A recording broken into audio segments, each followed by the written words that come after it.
انتظام ہے، کل کا انتظام نہیں ہوتا، صبح کا انتظام ہے، شام کا انتظام نہیں ہوتا، اللہ انتظام کرتا ہے۔ یہ کسی ناظم اور محتمیم کا ادارہ نہیں ہے، یہ اللہ کا ادارہ ہے جسے اللہ چلاتا ہے۔ ابھی یہ سینکڑوں سال سے یہ ادارے چل رہے ہیں، چلانے والے کو نہیں پتا تو آپ کو معلوم ہو جائے گا، ابھی چند سالوں کے اندر آپ کو پتا چل جائے گا۔ جی نہیں، یہ مدرسے یہ قوم و ملت کے لیے یہ سرمایہ ہے، یہ مدرسے اسلامی ملے ہیں، یہ مدرسے ہماری آنے والی نسلوں کے ایمان اور دین کے حفاظت کے یہ ضامن ہیں یہ مدرسے۔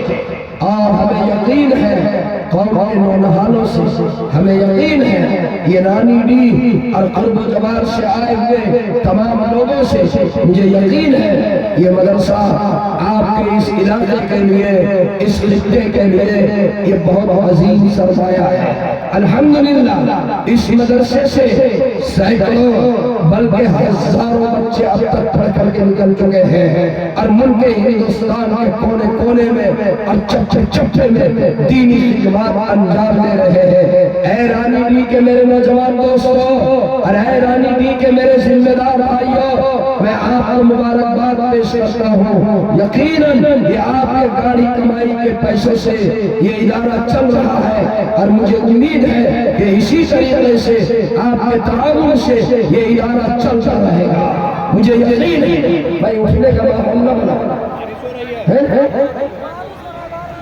بارش ہو رہی ہے تو کیا ہوا؟ کیا ہوا بارش ہو رہی ہے؟ ارے ذرا سے برداشت کر لیجئے، کیا ہوگا بارش ہو رہی ہے تو؟ نعرہ تکبیر! جی ارے اتنی سی قربانی نہیں دے سکتے، تھوڑی سی بارش کے فوارے ہوئے اور چلنے لگے، بارش کے فواروں سے گھبرا گئے، تھوڑی سی بارش کے فوارے اور اچانک اڑ گئے۔ اسٹیج پہ آپ کے علماء بیٹھے ہوئے ہیں، اہل اللہ بیٹھے ہوئے ہیں، آپ ان علماء کا خیال کر لیجئے، ان اہل اللہ کا خیال کر لیجئے۔ چلیے میں آپ کا وقت زیادہ نہیں لینا چاہتا، میں انہی معروضات پر اپنی بات کو میں ختم کرتا ہوں، لیکن اس سے پہلے کہ میں اسٹیج سے نیچے اتر جاؤں، آپ سے میں درخواست کروں گا اس دینی ادارے کے لیے آپ بڑھ چڑھ کر کے حصہ لیں۔ کتنے بچے حافظ قرآن ہوں گے اس سال؟ ماشاءاللہ ماشاءاللہ۔ ارے بھائی ایک مرتبہ زور سے نعرہ لگا دیجئے، خدا تکبیر! تکبیر! اسلام زندہ باد! زندہ باد! زندہ باد! زندہ باد! اسلام زندہ باد! آ جاؤ اے بارش، آ جاؤ اے بارش، جس طرح سے آنا ہے۔ محفل میں جو بیٹھے ہیں آقا کا دیوانہ ہے، سرکار کی محفل سے اٹھ کر جو بھی جاتے ہیں، ایمان کی ہے کمزوری بارش کا بہانہ ہے، ایمان کی ہے کمزوری بارش کا بہانہ۔ جی کیا کہنے، یہ دیکھیں نوجوانوں کا معاملہ کچھ عجیب ہوتا ہے، کب نوجوان لوگ کیا کہتے ہیں کچھ کہہ نہیں سکتے، اور جب نہ ماننے کا جذبہ ہو عجیب معاملہ ہے۔ ایک گدھا دو آدمی لے کر گدھے کو جا رہے تھے، باپ بیٹا مل کر کے اور گدھے کو ہانکتے ہوئے جا رہے تھے، دونوں پیدل تھے اور گدھے کو لے کر جا رہے تھے۔ تو کسی نے دیکھا تو کہا کہ عجیب احمق آدمی ہے، ارے گدھا یہ پیدل اس کو یوں ہی لے کر کے جا رہا ہے اور دونوں پیدل جا رہے ہیں تو گدھے پر بیٹھ جاتے۔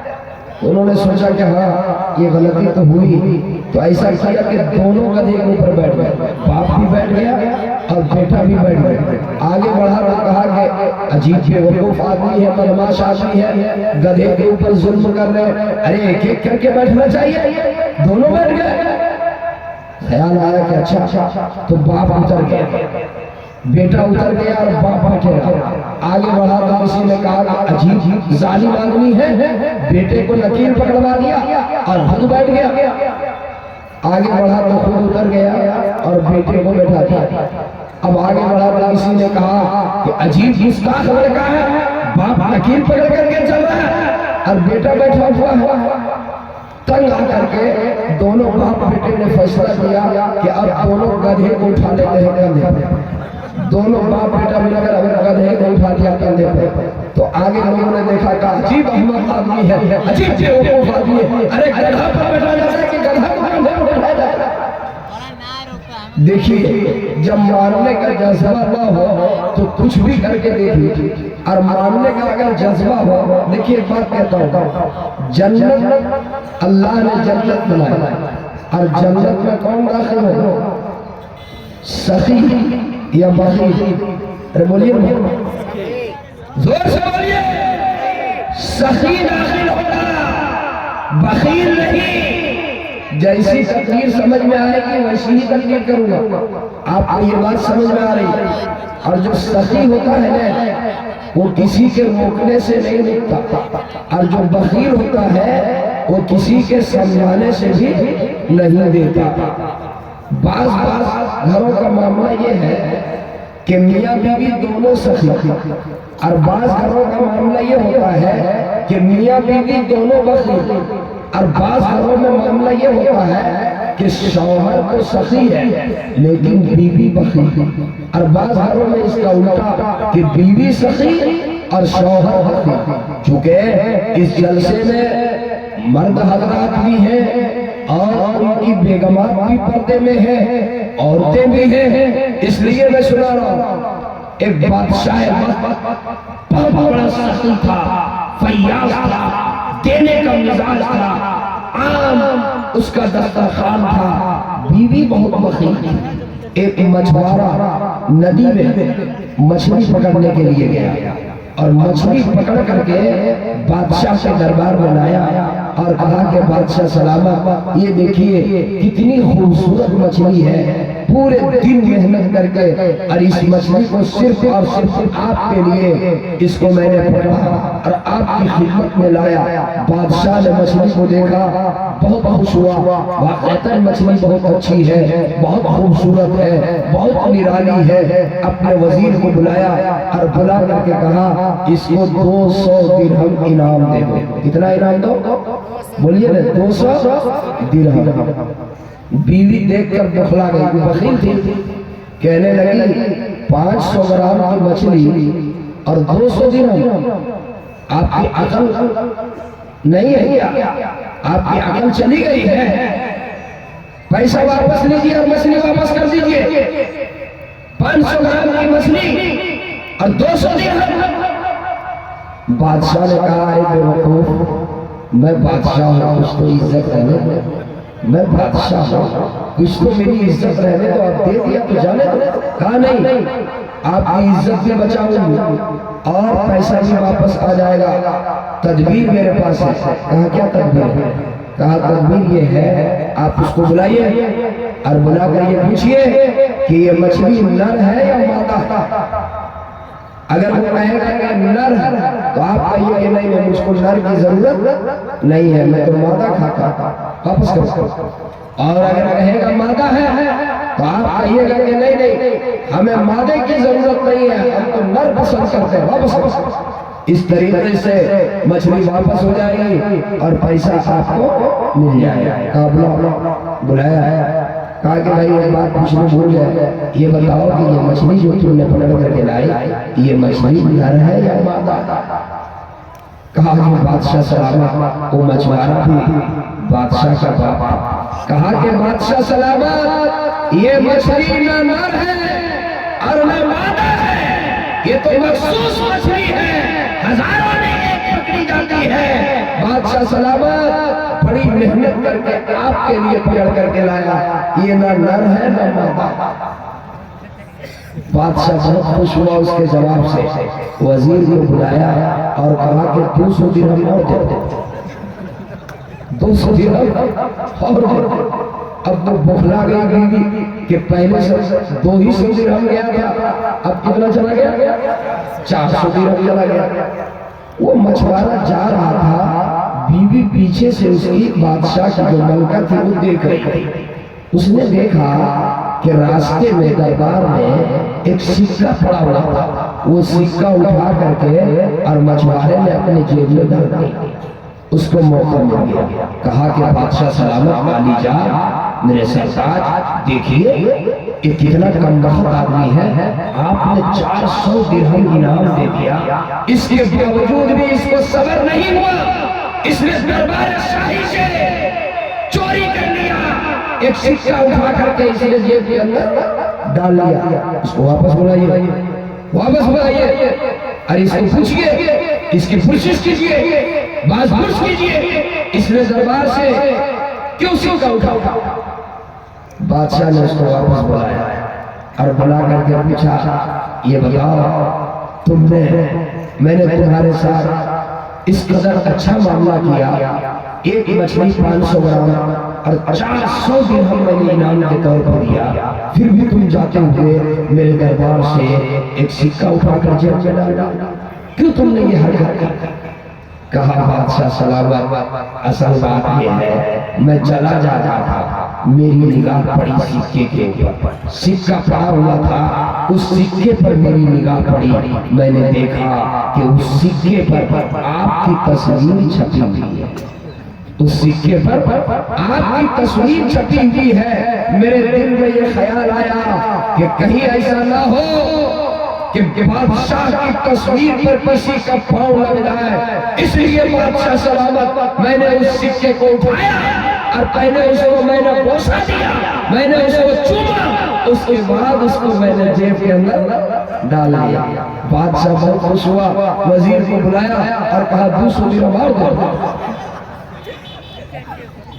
جی جب جس کا دینے کا مزاج آئے گا، دنیا کی کوئی طاقت مل کر کے اور اسے دینے سے نہیں روک سکتی۔ مجھے معلوم ہے آج سخی بھی موجود ہے، بخیل بھی، لیکن جب مدرسے کے لیے اعلان ہوگا، دینی ادارے کے لیے اعلان ہوگا، مہمان رسول کے لیے اعلان کیا جائے گا، جس یہ مزاج میں سخاوت ہوگی، لاکھ بھی منع کرے گی لیکن وہ نہیں مانے، خودے ہی رہے مزاج میں سخاوت ہوگی تو، اور اگر مزاج میں سخاوت نہیں ہوگی تو وہ نہیں دیں گے۔ دیکھیں بارش رک گئی یا نہیں رکی؟ اے میرے نوجوانوں بولیے رکی کہ نہیں رکی؟ ہاں، اور سنیے ایک پتے کی بات بتا رہا ہوں میرے نوجوانوں، آپ کا بچہ جو اس مدرسے میں حافظ قرآن ہوا، حافظ قرآن کل قیامت کے دن، صرف ایک بات بتا رہا ہوں، کل قیامت کے دن اللہ تبارک و تعالی حافظ قرآن کو بلائے گا اور اللہ یہ فرمائے گا، ایک حافظ قرآن سے اللہ فرمائے گا تو سفارش کرو 10 لوگوں کو جس میں جہنم واجب ہو چکا، 10 شخص کو جس کے بارے میں تو سفارش کر دے گا، بلا حساب کے اس کو جنت کا فیصلہ میں کر دوں گا۔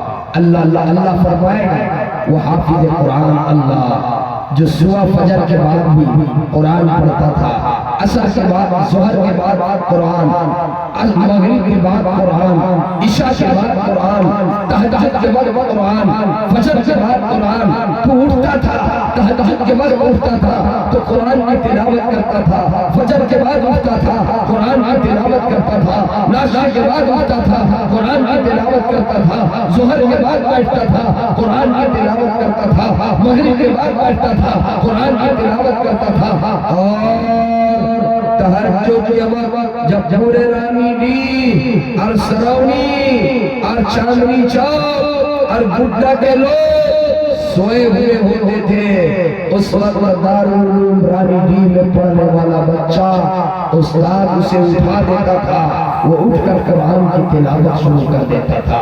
اللہ فرمائے گا کر سفارش، تو جس کے لیے سفارش کر دے گا بلا حساب و کتاب کے اس کے لیے جنت کا فیصلہ۔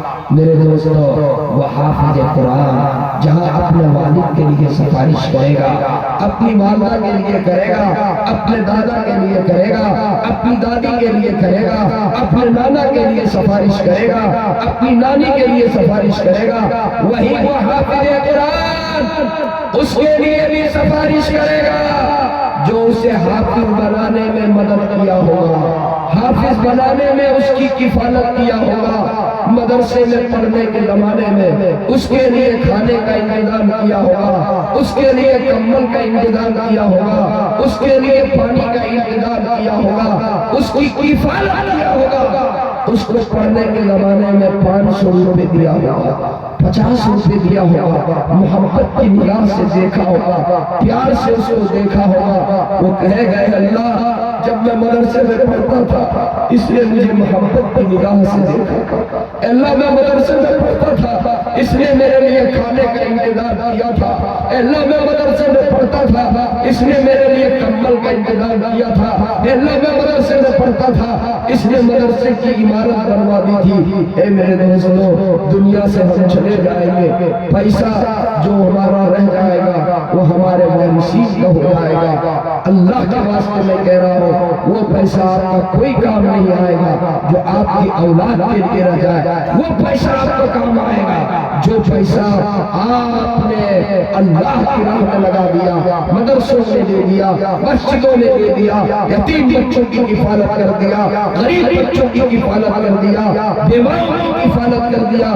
میرے دوستو کل قیامت کے دن وہی کام آئے گا۔ حضرت مولانا یاسین رحمانی صاحب کتنی محنتوں سے اس ادارے کو سیچ رہے ہیں، کیا قربانی ہے، کیا جذبہ ہے، بالکل سراپا مخلص ہو کر کے، اخلاص سے لیس ہو کر کے اور اس ادارے کے لیے انہوں نے پورا وقت قربان کر دیا ہے، اس ادارے کو اپنا اوڑھنا بچھونا بنا لیا ہے۔ ان کے اخلاص کی یہ دولت ہے۔ آج قلیل مدت میں الحمدللہ 25 بچوں کے سروں پر دستار باندھی جانی ہے۔ میرے دوستو میں صرف آپ سے گزارش کروں گا ایک آدمی کوئی ایسا ہو جو کھڑے ہو کر کے یہ کہہ دے انشاءاللہ ایک حافظ قرآن کی کفالت میں کر دوں گا انشاءاللہ۔ پورے مجمع میں ایک آدمی، بس صرف ایک آدمی، صرف ایک آدمی کفالت کر دے پورے مجمع میں، ایک بچے دل سے دعا کر دوں گا، علماء آمین کہہ دیں گے، آپ کی دنیا اور آخرت سنور جائے گی۔ پورے مجمع میں ایک آدمی کوئی کہہ دے کہ انشاءاللہ میں ایک بچے کا خرچ دے دوں گا انشاءاللہ۔ پورے مجمع میں ایک جیالہ کوئی کھڑا ہو جائے گا، ایک بہادر کوئی کھڑا ہو جائے گا، ایک اللہ کا کوئی ولی کھڑا ہو جائے، ایک نوجوان پورے مجمع میں، اور زیادہ نہیں، صرف 21,000 روپے دے دے، 21,000 روپے ایک بچے کی کفالت، صرف 21,000۔